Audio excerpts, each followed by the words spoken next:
Drugs प्रकरण वसीम रेहान जिशान पोलिसांच्या ताब्यात.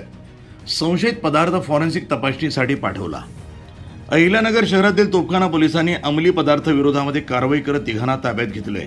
पोलिसांनी जप्त केलेला संशयित पदार्थ MD अर्थातच बेफोड्रेन असल्याचा प्राथमिक संशय हा व्यक्त केला जात असला तरी त्याबाबतचा अंतिम निष्कर्ष फॉरेन्सिक प्रयोगशाळेच्या अहवालानंतर स्पष्ट होणार आहे.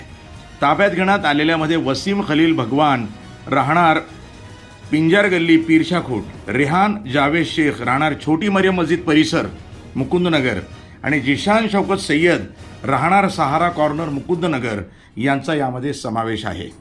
मिळालेल्या माहितीनुसार सकाळपासून सुरू असलेल्या या कारवाई दरम्यान पोलिसांनी संशयित अंमली पदार्थ जप्त केला. तो पदार्थ नेमका कोणत्या प्रकारचा आहे याची खात्री करण्यासाठी तो फॉरेन्सिक प्रयोगशाळेकडे तपासणीसाठी पाठवण्यात आलाय.